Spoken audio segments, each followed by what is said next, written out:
Uli guys, this is Weng DIY Chef. Ngayon, balik ulit tayo dito. Bali mag-change oil ulit tayo ng automatic transmission fluid.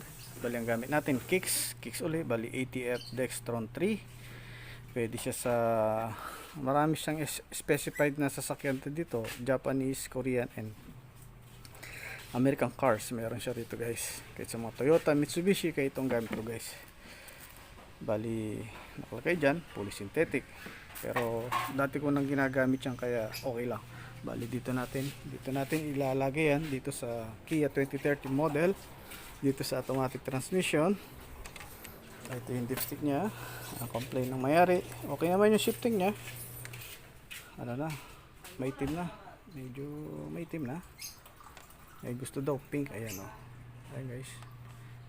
Ayan, bali change oil lang naman ito eh. Hindi na natin kailangan palitan yung transmission filter niya, okay, at tanggalin yung transmission oil fan niya. Bali change oil lang naman. Ayan guys, tulungan nyo ako panoorin itong video ito kung paano magpalit ng ATF fluid dito sa Kia Picanto 2013 model. Ayan guys, bali naka-ready na ito. Simple lang naman eh. Bali ang size ng gagamitin natin, bali 24 socket hexagon 6 points. Ayan guys, bali naka-jack na. Umpisa na natin tanggalin yung drain plug niya sa transmission. So guys, bali ito yung engine nya. Na change oil na rin yung engine nito. Oil filter plus yung drain plug, bali yung tinira natin. Bali itong continuation nga ito nga. Dito sa transmission fan nya ito. Ito yung drain plug nya. Bali 24, luwangan na natin guys. Yun, maluwang na yan. Sakto lang natin ganito yan. Yan. Mamaya papalitan natin, sasalain natin yan kung itong makukuha natin lang is babalik natin uli sa ano yan. Kung ilan yung langis niyan, halimbawa nakakuha tayo ng 2.5 liters, yun din na ilalagay natin, ibabalik natin. Halimbawa 3 liters siya, yun din na ibabalik natin. Kaya itatakalin ko yan. Patiktikin natin guys. Ayan, patiktikin natin.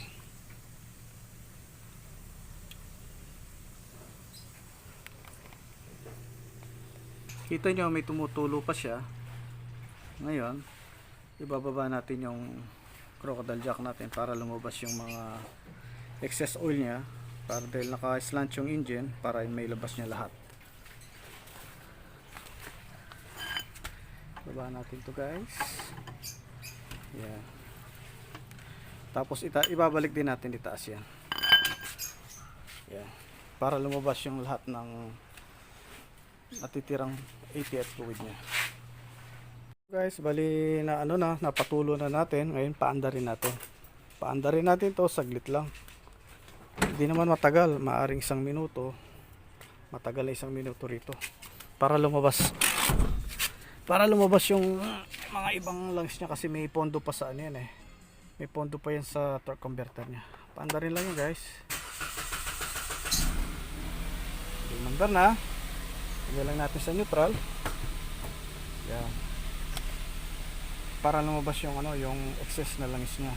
Tapos lagyan na natin sa park. Sandali lang, wala naman sa minuto. Tapos patayin na natin guys. Yan. Ganun lang kasimple. Para may tumulo pa. Para ilabas niya pa yung ibang oil. Tingnan natin kung may lumabas. Ayun guys, kita nyo, may lumabas pa. Kita nyo? Oh. Kita nyo guys. Oh. Paandarin mo lang yan, wala naman 1 minuto eh. Lagay mo lang sa pagkaandar niya, lagay mo sa neutral. Pagdating sa neutral, mga sabihin na natin 10 seconds, 20 seconds, balik muli sa park. Tapos patayin mo na yung makina. Basta wala naman 1 minuto, wala naman masisirang damage sa transmission. Ayan guys, kita mo yan, lumabas na yan oh. Diba? Galing yan sa torque converter yan. Kaya palabasin natin yan. Pag wala nang tumutulo dyan, isara na natin. Tapos ibuhos na natin yung transmission fluid. Tapos sukatin natin to kung ilang litro itong nailabas niya. Yan naman na guys. Ayan guys, bali yan yung lumabas na langis. Ayan, ngayon, ito yung drain plug niya.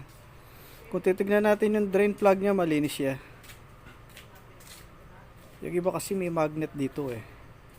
May magnet yung pinakadulo ng drain plug. Tapos dito nagpupunto yung mga metal particles na nagagrind. Yun, pag meron yung mga oil pan, merong magnet sa loob yan. 2, 3, 4. Dito, wala naman tayong nakitang yung mga metal particles. Pag meron tayong nakitang ganon, ibig sabihin nun, pucha, delikado na yung transmission nun. Kumbaga, nagkaroon na ng corrosion, friction o gasgasan. Metal to metal, grinding, ganon. Pero ito, okay naman to. Ngayon, lalagay na natin yung drain plug, guys. Okay na natin. Punas lang. Punasan lang natin to, pero malinis siya. So guys, napunasan na yan. Lagay na natin. Gaya na sinabi ko, maglalagay muna tayo ng 2 litro dito. Tapos tatakalin ko ito. Wow, tignan nyo yung transmission fluid nya. Transmission fluid guys. Wow, itim. Itim oh, dumi. Ayun. Sasalaanin natin to. Titignan ko ilang liters ito. Kung maaaring nasa 3 liters, 3.5 or 2.5. Pero maglalagay muna ako ng 2 liters dito. Tapos doon natin salain niya. Ay sorry. Ay sorry pala.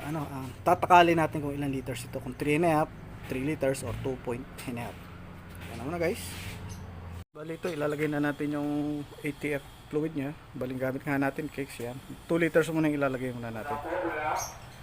Para makita natin kung ilan. 2 liters guys.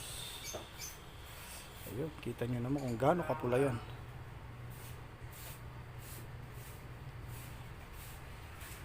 Ito guys, 2 liters. Pangalawang litro nito. Ayan. Kicks. Wala tayong sponsor guys ha. Yan lang talagang ginagamit natin. Ayan, gawin na natin 2 muna. Pakala natin yung langis na galing sa Kia Picanto, yung maduming langis niyang ATF fluid ay ito. Bali tinakal na natin, bali nakakuha tayong 1, tapos 2 liters, bali itong natira. Bali yan ibabalik natin ngayon para makuha natin ito. Ibuhos muna natin ito, bali 1 litro nito, ibuhos ko muna rito. Andun guys, tingnan nyo, andun yun. Usually dapat pag nag-change kayo ng ATF fluid, dapat every 2 years. Mura lang naman yan, kahit ordinary lang naman every 40,000 kilometers or less, maximum of 40,000 kilometers or 30,000 kilometers. Dito guys, ito puno na ito, binuhos na natin yung 1 litro. Ayun, tingnan natin to hanggang saan.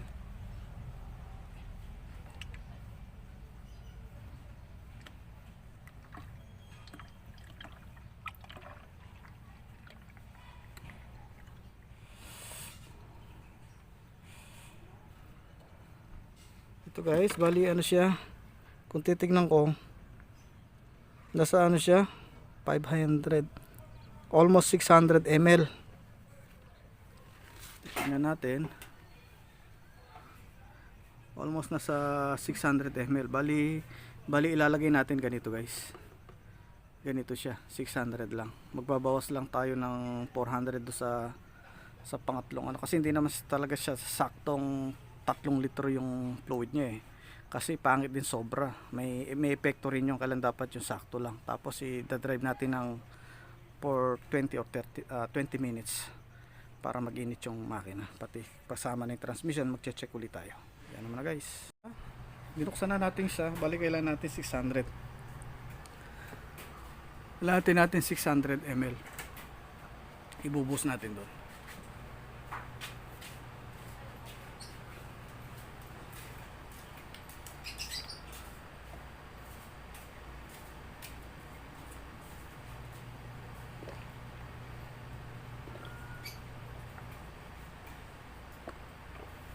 Guys, Yung bali, ito 600. Yan ay ibubus natin ngayon doon guys.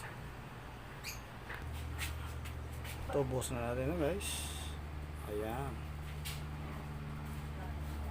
Bali ang nilagay natin 2 liters and 600 ml, 2.6.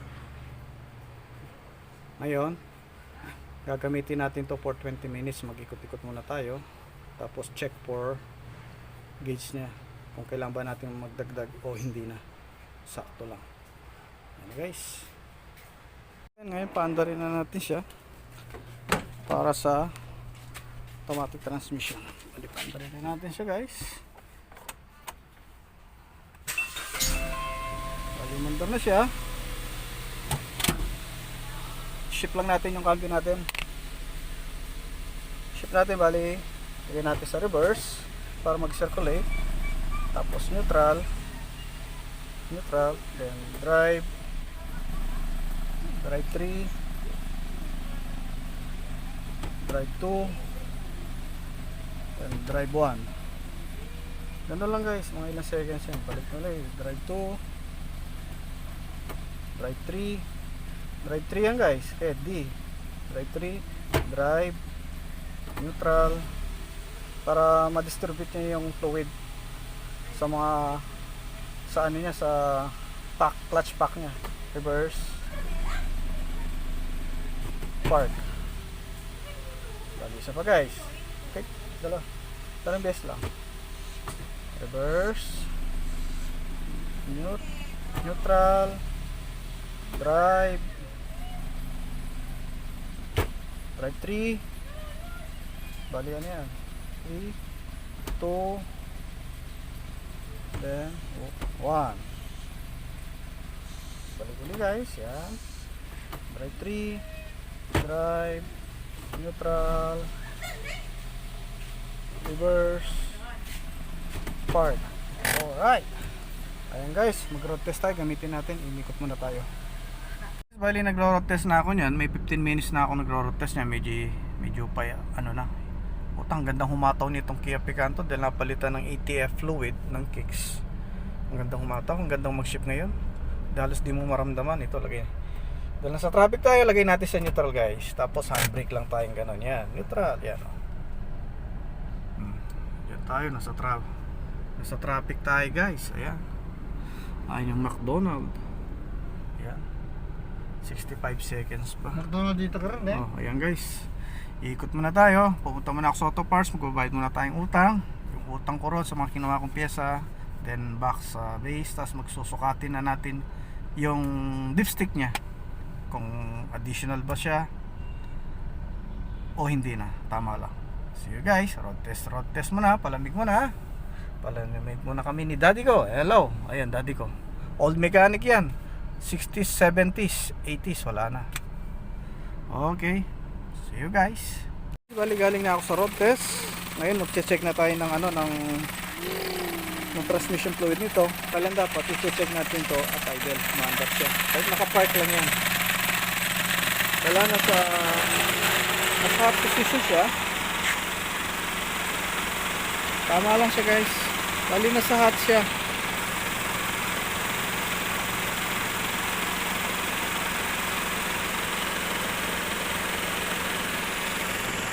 Bali na sa hot siya guys.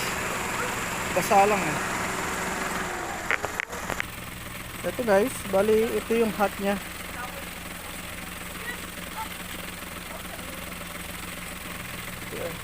Itong hot niya, itong yan. Ito yung hot niya yan. Yan, yung hot niya. Bali tama lang yung transmission fluid niya, hindi na natin kailangan dagdagan. I-shift na natin. Kaya para may natutunan kayo sa video nito kung paano mag-change oil ng automatic transmission fluid ng Kia Picanto. Applicable naman to sa lahat ng sasakyan, hindi lang Picanto eh. Mapa SUV man yan, mapa cars o jeep, sedan, hatchback o any cars, pickup, adventure, basta automatic. Ganon din ang application yan guys. Ngayon lang, hindi lang tayo nagpalit ng transmission filter, bali old transmission fluid change lang tayo. Iba naman yung nagpalit ka ng transmission filter dun sa change oil. So hanggang dito na lang guys. This is Weng DIY Shop. Don't forget to like and subscribe sa video natin. See you na lang sa next video. Bye bye. Keep safe everyone.